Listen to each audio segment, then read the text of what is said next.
Alors, salut à toutes et à tous. Alors, petite analyse sur Elrond, comme je l'ai promis à une personne.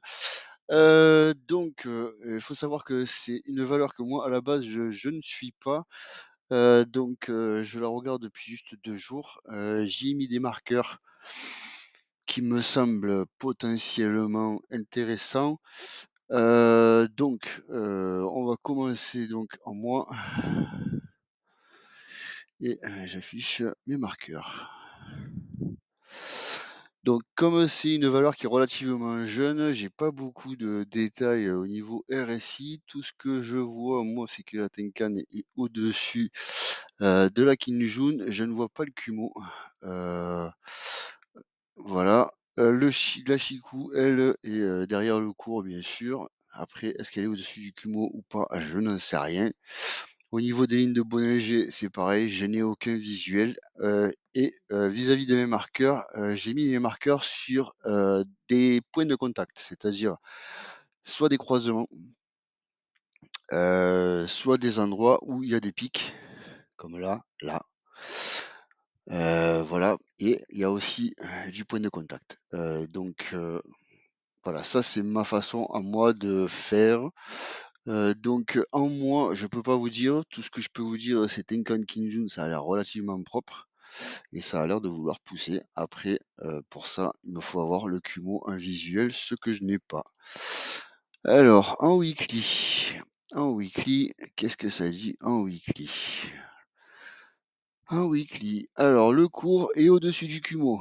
La Shiku est derrière le cours, elle ne tape pas le cours, donc ça c'est très bien. Tenkan Kinjun. Tenkan est inversé par rapport à la Kinjun. Il faudrait que la Tenkan soit au-dessus de la Kinjun. La SSA est en dessous de la SSB. Donc pour moi, en weekly, c'est pas le top. Par contre, ce qu'on peut voir, c'est que par rapport aux lignes de Bollinger et RSI, il semble vouloir y avoir un petit croisement. Mais bon, je le vois plus vers le 21 à peu près. Vers le 21. Pas avant. Sachant que le cours, enfin, le RSI peut longer la Bollinger, et là c'est pas bon. C'est pareil, si on veut avoir plus ou moins un indicateur positif entre RSI et Bollinger, il faut que le RSI passe au-dessus de la ligne de Bollinger. Là pour le moment, je dirais que je le vois plutôt comme une tendance qui peut pousser, mais c'est pas évident à définir parce que ça reste toujours pareil, hein, on n'a pas de boule de cristal. S'il y a une baleine qui vient, qui rentre sur le marché, ça peut faire très mal et ça peut vraiment changer la tendance très rapidement. Alors, un journalier, qu'est-ce que ça donne un journalier? Un journalier.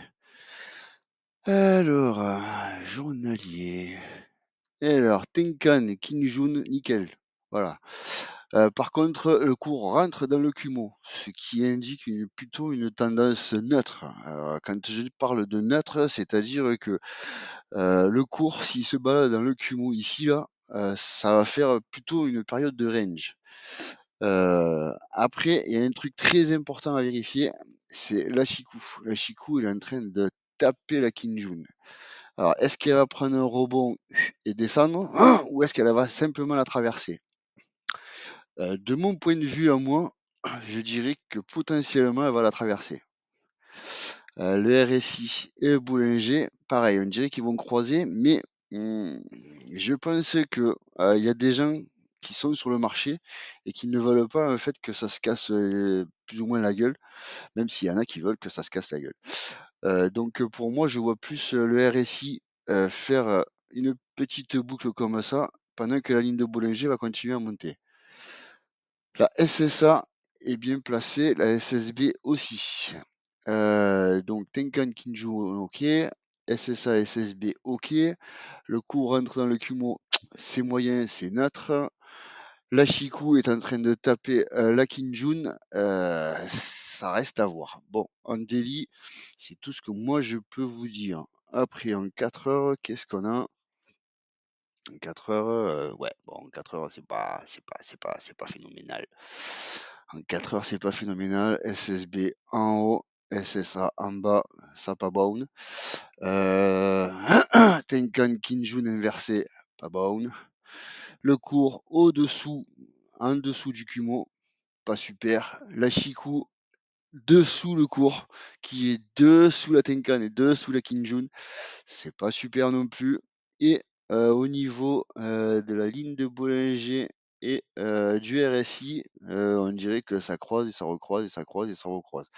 Donc c'est plutôt un marché indécis, je dirais, mais ça reste toujours pareil. Il y a toujours ce putain de mais qui est la boule de cristal que là on n'a pas et que en fait c'est assez compliqué à gérer. Mais voilà, on va dire que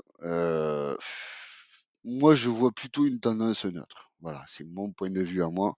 Après, il faut pas oublier que je ne suis pas un professionnel, hein, je suis juste une personne qui est très intéressée, qui s'est très intéressée au sujet et qui a essayé de potasser pour essayer de éviter de se planter dans ses investissements futurs, sachant que moi j'ai fait de l'investissement à long terme, c'est du placement de père de famille. Donc voilà, c'est tout ce que je peux vous dire sur Elrond, sachant qu'il ne faut pas oublier que c'est une valeur que je ne suis pas. Donc voilà, moi ce que j'ai fait, je l'ai fait vraiment en 10 minutes là. Donc voilà, à prendre avec des pincettes. Sur ce, bonne journée. Allez, ciao ciao.